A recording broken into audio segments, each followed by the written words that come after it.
मंडल के एवज में फरसेज में कमंडल ला करके कमंडल यात्रा जिसको कहा गया है, राम रथ यात्रा, वो एक तरह से विरोध ही था जी। जिसका तरीका दूसरा था।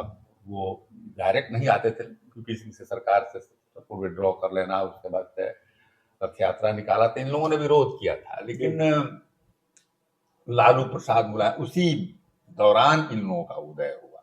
जी।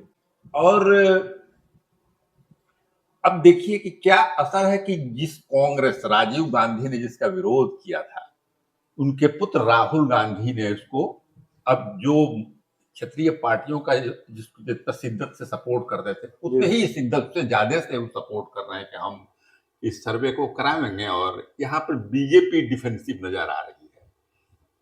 तो राजनीतिक तो एक तरह से कह ही सकते हैं कि अभी ये बहुत बड़ा, अभी तक इनके खिलाफ मुद्दा नहीं जल्दी बन पाता था, विपक्ष यूनाइटेड नहीं रहता था, उसके पास बहुत मेजर इशू नहीं कहा जा सकता था, मोदी जी के चलता था। अब तो मेजर इशू स्थिति पहले थी कि भाई हाँ, हम 33% कोटा देंगे। अब ऊपर सीमन के बाद होगा तो क्या होगा, तब लागू तो होगा नहीं, 2024 से कोई मतलब नहीं है।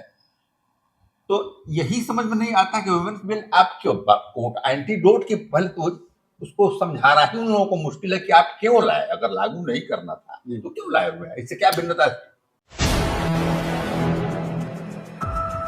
नमस्कार, आप देख रहे हैं 4 PM बिहार और मैं हूं अभिषेक मिश्रा। देखिए, इस वक्त हमारे साथ देश के जाने माने पत्रकार नलिन वर्मा सर हैं और बिहार के कुछ राजनीतिक सवालों पर बातचीत होगी। किसी परिचय के मुहताज नहीं हैं और देश जिस कहानी को सबसे ज्यादा जानना चाहता था, पढ़ना चाहता था, वो किताब भी नलिन वर्मा ने ही लिखी है। लालू यादव की बायोग्राफी लिखी है, गोपालगंज टू रायसीना। तो इसलिए भी पूरे देश में जाने जाते हैं, बिहार की राजनीति की बहुत बारीक समझ रखते हैं। तो सर, सबसे पहले तो वक्त देने के लिए बहुत बहुत शुक्रिया। और जाति गणना से बातचीत को शुरू करते हैं। सर, जाति गणना को लेकर बहुत शोर शराबा है। एक तरफ यह कहा जा रहा है कि इससे बड़ा राजनीतिक लाभ लालू यादव, नीतीश कुमार को होगा, इंडिया गठबंधन को होगा। दूसरी तरफ भारतीय जनता पार्टी कह रही है कि ठीक से नहीं हुआ, उसके सहयोगी दल कह रहे ठीक से नहीं हुआ। अलग अलग नजरिए से कोई मास्टर स्ट्रोक है ये जाति गणना, और उसकी रिपोर्ट फिर ऐसे माहौल में आई है जब चुनाव को लेकर गहमा गहमी सरगर्मी है। देखिए, इसमें दो बातों को समझना पड़ेगा जी। आप जानते हैं कि क्षेत्रीय पार्टियों का, जो समाजवादी पार्टी हो या जनता दल हो, बाद में राष्ट्रीय जनता दल, जनता दल यूनाइटेड हो गया, हिंदी हार्टलैंड में क्षेत्रीय पार्टियों का उदय ही मंडल कमीशन के आधार पर हुआ था। इन सारे लोगों ने मंडल कमीशन को विरोध किया था। ये कांग्रेस ने उस जमाने में मंडल कमीशन का विरोध किया था डायरेक्ट तरीके से। पार्लियामेंट में राजीव गांधी जी ने, उसमें लोकसभा के विपक्ष के नेता थे, उन्होंने उसको बोल करके कि इसको हम विरोध करते हैं। और बीजेपी ने विरोध किया था इनडायरेक्ट तरीके से, मंडल के एवज में फरसेज में कमंडल ला करके कमंडल यात्रा जिसको कहा गया है, राम रथ यात्रा, वो एक तरह से विरोध ही था जिसका तरीका दूसरा था। वो डायरेक्ट नहीं आते थे, यूपी सिंह से सरकार से सबको विड्रॉ कर लेना, उसके बाद से रथ यात्रा निकाला, तो इन लोगों ने विरोध किया था। लेकिन लालू प्रसाद मुलायम, उसी दौरान इन लोगों का उदय हुआ और बड़ी पार्टी के रूप में स्थापना हुई। इसका मतलब है कि वो सेंटिमेंट जो है बैकवर्ड फील करता था कि भाई हमारे जो लोग विरोध कर रहे हैं हमारे हक को मारना चाहते हैं, हमको रिजर्वेशन मिला है और जिसको विश्वनाथ प्रताप सिंह ने दिया है, और इसके ये लोग हितैषी नहीं है, इसलिए गोलबंद होकर उनका नंबर ज्यादा है।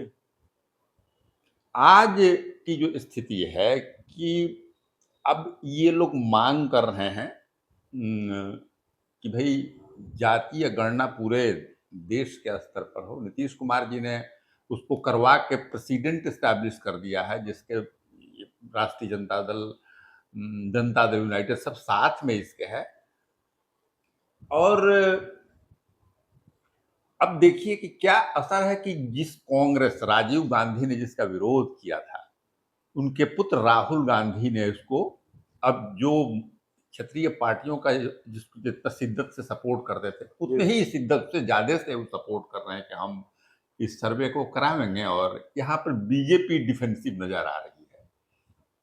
तो राजनीतिक तो एक तरह से कह ही सकते हैं कि अभी ये बहुत बड़ा अभी तक इनके खिलाफ मुद्दा नहीं जल्दी बन पाता था, विपक्ष यूनाइटेड नहीं रहता था, उसके पास बहुत मेजर इशू नहीं कहा जा सकता था, मोदी जी के चलता था। अब तो मेजर इशू दो ऐसे वक्त में ये रिपोर्ट आई है जब देश में दो महत्वपूर्ण चुनाव होने हैं, करीब ही हैं, लोकसभा के चुनाव तो बिल्कुल करीब हैं, उसको लेकर बहुत गहमागहमी है, लेकिन उसके बाद बिहार में विधानसभा के चुनाव भी हैं। तो लोकसभा चुनाव पर कितना असर डालेगा, ये बीजेपी के लिए कितनी बड़ी चुनौती है, और विधानसभा चुनाव पर इसका कितना बड़ा असर होगा जाति गणना की रिपोर्ट का? देखिए, असर तो होना है, इसलिए सारी पॉलिटिकल पार्टी कांग्रेस से लेकर जितने क्षेत्रीय पार्टी हैं इसकी एडवोकेसी कर रहे हैं, बीजेपी डिफेंसिव है।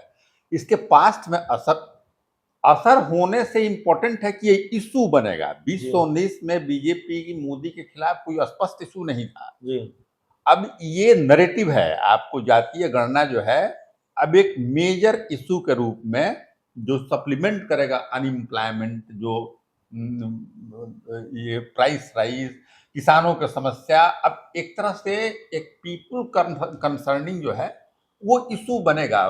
महिला आरक्षण बिल को लेकर केंद्र सरकार जो लेकर आई बिल, और जिस तरह से वो बिल पास हुआ, कहा यह जा रहा था कि बड़ा फायदा होगा भारतीय जनता पार्टी को, बीजेपी को इस चुनाव में भी बड़ा फायदा होगा। क्या जाति गणना और उसकी रिपोर्ट एंटीडोज है?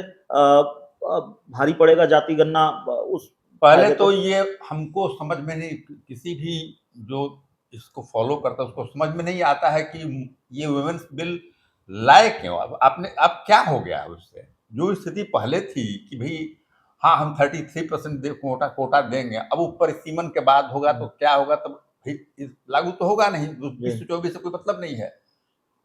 तो यही समझ में नहीं आता कि वुमेन्स बिल आप क्यों कोट एंटीडोट की, पहले तो उसको समझाना ही उन लोगों को मुश्किल है कि आप क्यों लाए, अगर लागू नहीं करना था जी। तो क्यों लाए हुए हैं, इससे क्या भिन्नता है?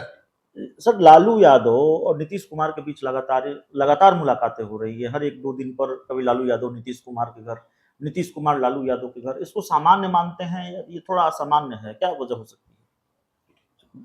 असामान्य कोई विरोध के स्वर आपको दिखाई पड़े, या कोई बात दोनों में से एक आदमी बोले, या उनके पार्टी के कैडर्स में कुछ लोग, ऐसा तो बात है नहीं। अब एक साथ लोग हैं और अपने अपने पार्टी, राष्ट्रीय जनता दल और Janata Dal United major party है इस अलायंस में, चुनाव आने वाला है लोकसभा का, उसमें सीटों का बंटवारा, बहुत सारे इशू, गवर्नेंस के इशू को लेकर के हो सकता है।